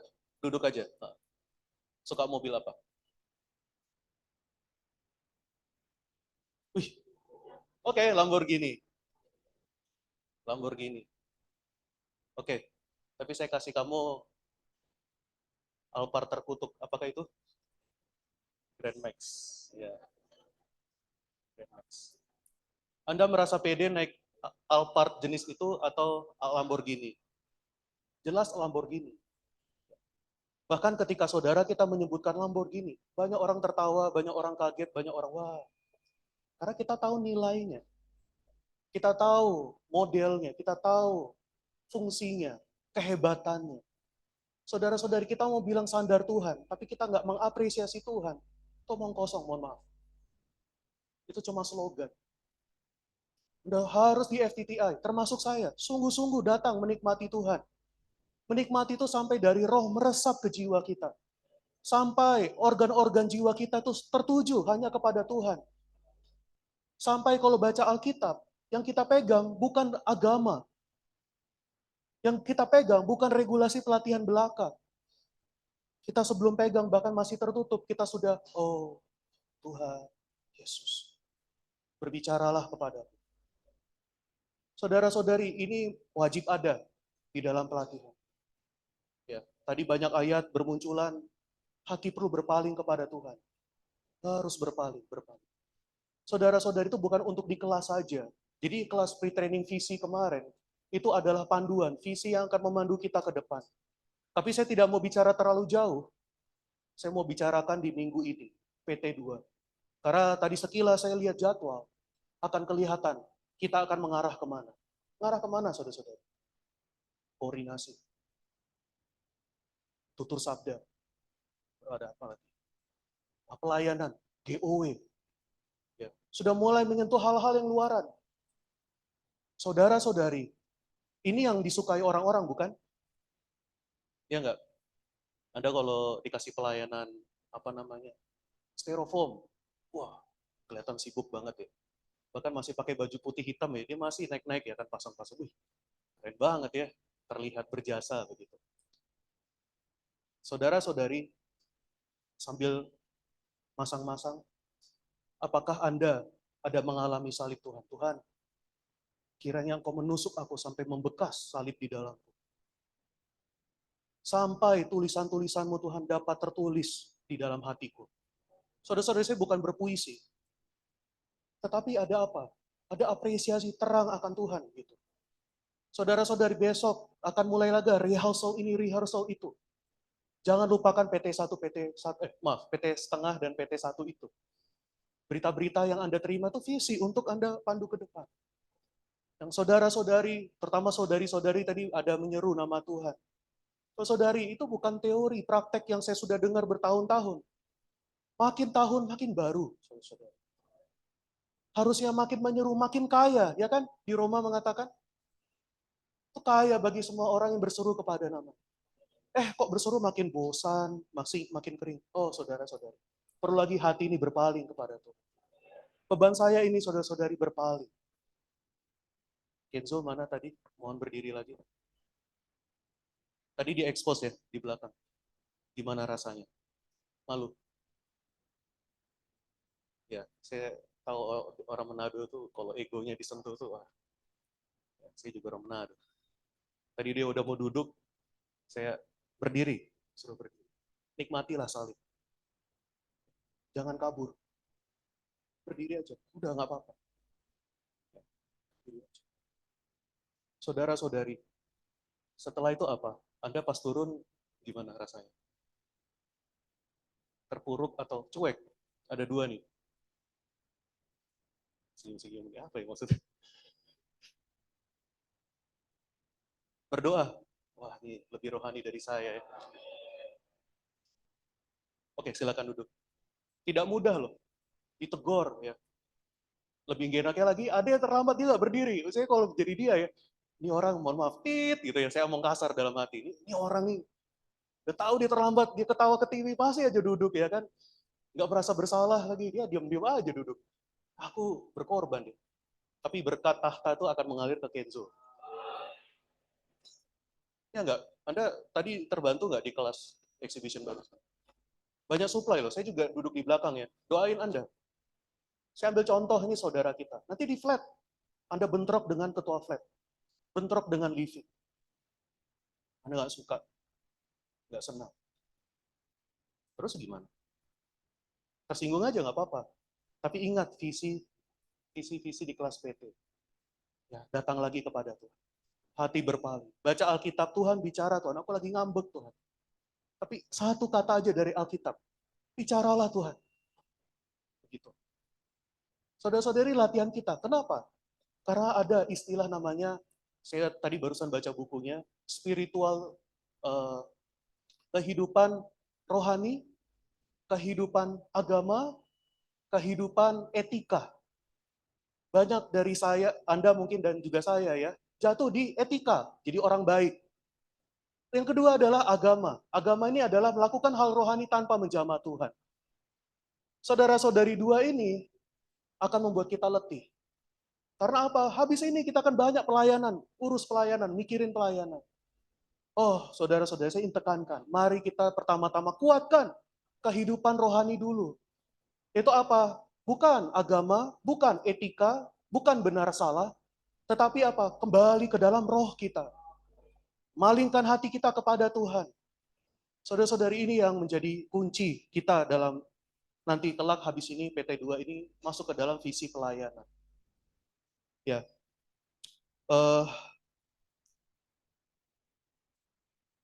Di Roma pasal 12, di situ ada perkataan yang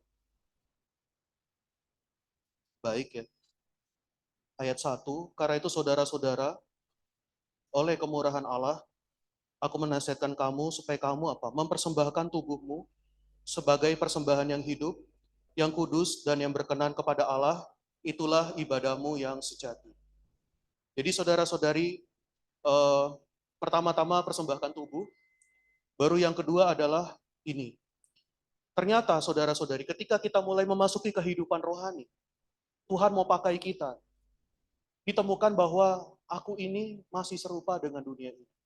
Maka di ayat 2 dikatakan, janganlah kamu menjadi serupa dengan dunia ini. Ya. Tapi nggak cuma stop di situ, tetapi apa? Berubahlah oleh pembaruan budi. Saudara-saudari, Anda akan menemukan dalam prosesnya ketika bersandar kepada Tuhan, memiliki kehidupan rohani. Orangnya saya ini masih banyak kekurangan. Masih banyak alamiah. Masih banyak, ya kayak tadi ya kan, ya banyak kekurangan, banyak yang terekspos. Namun saudara-saudari, saya bersyukur di dalam pelatihan ada kata apa? Berlatih. Di mana kita berlatih, disitulah ada proses perubahan. Di ayat yang kedua di catatan kaki, di situ saya terjemah bahwa pengubahan adalah suatu, di catatan kaki 23, pengubahan adalah suatu proses metabolis dalam batin. Dalam proses ini Allah bekerja. Dalam proses ini Allah menyebarkan hayat dan sifat ilahinya ke seluruh bagian kita. Khususnya apa? Yang sering banyak masalah? Jiwa kita. Memasukkan Kristus dan kekayaannya ke dalam diri kita sebagai unsur yang baru. Puji Tuhan. Dan membuat unsur alamiah kita yang usang perlahan-lahan tersingkir. Saudara-saudari, nanti akan pelayanan ke depan, ya, tim burger contohnya, nanti akan menemukan, wah, ada banyak unsur yang usang, yang alamiah bermunculan. Saudara-saudari, jangan lama-lama ya kalau ngambek atau bagaimana ya, tersinggung atau apa ya, kesel. Ya, ingat PT1, ya, malingkan hati kepada Tuhan. Datang kepada Tuhan. Tuhan akan menambahkan, memasukkan Kristus dan kekayaannya ke dalam diri kita. Ya, maka itu yang akan mengubah kita. Sehingga akhirnya kita akan menjadi serupa dengan gambarnya, diserupakan dengan gambar putra sulung Allah, dan akhirnya menjadi saudara-saudaranya. Dengan demikian, nah ini maksud saya, dengan demikian kita akan sesuai bagi pembangunan tubuhnya. Saudara-saudari, kita melayani adalah bagi membangun gereja. Namun sebelum masuk ke poin itu, mari kita sama-sama nikmati Kristus. Terima penyalurannya terlebih dahulu. Ya, jadi saudara-saudari, saya simpulkan di 3 menit terakhir ini, mohon dalam kasih, kurangilah ngobrol. Mohon dalam kasih, kurangilah Kenapa? Lebih baik kita ngobrolnya ke Tuhan dulu. Banyak waktu ngobrol dengan Tuhan. Daripada ngobrol dengan rekan-rekan untuk menghabiskan waktu. Kalau memang berguna, sesuai untuk pelayanan, berfaedah, silakan. Tetapi kalau tidak berguna, hanya untuk menghabiskan waktu, untuk menghibur diri kita, oh saudara-saudara, kita akan melewatkan banyak hal. Ya. Maka gunakanlah waktu baik-baik untuk apa? Doa. Doa. Doa. Nikmatilah ya Kristus demikian. Apresiasi dia banyak-banyak. Ya. Baru Anda berdua-berdua, ya doa baca, sharing, baru kita ke meja, baru kita meja makan, maaf, baru kita ngobrol ya tentang Kristus, bukan gosip, ya, bukan gadget, bukan apa, atau bukan ngomongin orang, regulasi atau cara yang memudahkan pelatihan dan lain sebagainya. Saudara-saudari kita banyak ya. Selama di gedung ini nikmati Kristus. Ya. Soalnya sebentar lagi, nanti minggu depan ada pengaturan lagi, kita akan keluar perluasan. Nah, disitulah baru kita berbuah banyak, ya kan? Kita menyalurkan Kristus keluar. Menjadi imam yang rajani, baru untuk apa? Memberitakan ya perbuatan-perbuatan Allah yang besar. Nah, saudara-saudari, semoga kita ada akar yang kokoh ya di semester ini. Ya, saya tutup, saya ada 1 menit. Jadi semoga, saya entah kenapa ternyata kalau nanam sesuatu tumbuh ya. Saya nggak tahu kalau saya punya keahlian itu. Ya, semenjak jadi asisten, saya nggak suka tanaman ya. Tapi kalau saya nanam tuh selalu tumbuh. Atau kenapa? Oke, saya nggak tahu skill dari mana. Saudara-saudari tahu kan di balkon saya ada tanaman. Tapi trainingnya nggak boleh ngambil tanaman. Saudara-saudari, moga ini jadi jurnal Anda. Ini baca Alkitab Anda. Sini doa Anda. Akar rohani Anda tuh meresap. Kalau ini nggak cukup, ya suatu saat akan pindah ke tanah yang lebih luas. Tapi saudara-saudari, moga kita bukan cuma daunnya banyak, aktif di luaran, tapi Kristusnya kurang. Ini yang ditakutkan. Ini yang saya alami di hidup gereja dulu. Banyak pelayanan, tapi baca Alkitab seadanya, doa sedikit, tapi dipuji sama pewajib, dipuji sama penatua, oh, hebat nih, aktif nih, brother house, anak brother house, bagus, oke, namanya masuk FTT deh. Gitu. Saudara-saudari itu cuma banyak daun aja. Sudah waktu nggak? Ya, dilarang lama-lama. Dan akhirnya moga semakin kita disiram, ya diberi hujan, Roh Kudus ya, Tuhan terima, baru ada terang. Kayak Kenzo tadi diekspos, dapat terang, ya. Puji Tuhan. akhirnya saudara kita akan bertumbuh, ya kan? Gak cuma dia, Anda loh. Saya juga mau. Supaya suatu saat, mohon maaf nih nggak kelihatan. Ya mungkin di atas sana, kita berbuah di mana-mana gitu. Di peta itu ya. Begitu. Kita akhirnya berbuah banyak, ya, berkali-kali lipat. Moga demikian. Tapi penekanan saya di sebelah sini dulu. Kita jangan kepanjangan batang, kepanjangan daun yang dilihat orang. Ya, senangnya mencari yang dilihat orang. So, saudari ingatlah, PT1 itu masih bahas mengenai akar, visi, terang, aliran air hayat, tahta, mengalirkan, taat. Pokoknya lebih banyak di aspek seperti itu. Ya, orangnya kita dulu harus disiapkan. Baru nanti suatu saat bisa berbuah banyak. Bisa berkoordinasi membangun tubuh Kristus. Kita jadi pelayan Tuhan yang sehat. Ya, moga mendorong saudara-saudari masuk ke PT2. Maaf lewat 1 menit, kita langsung doa. Pribadi mempersembahkan diri untuk PT2 ya. Ya, moga Tuhan memberkati pelatihan Anda. Amin. 30 detik saja.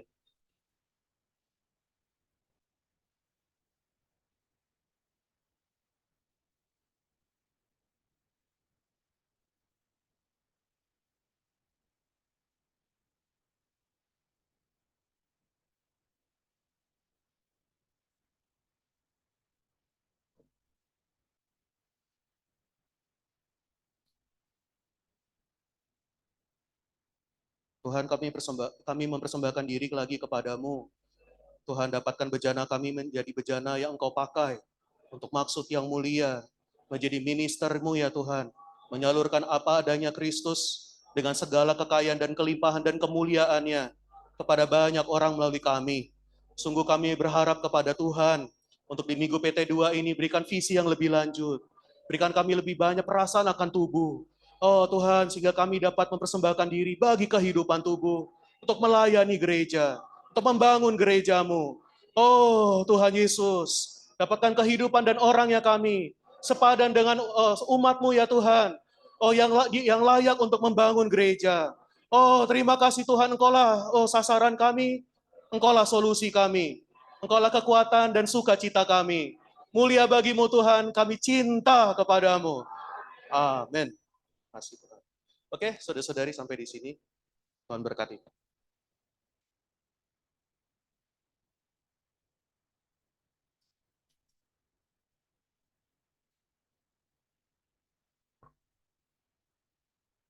Amin. Baik, saudari, kita bisa ucapkan terima kasih kepada Kau Clifford.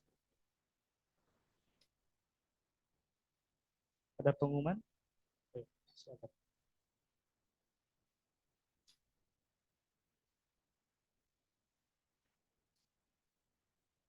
Oke, saudara-saudari ada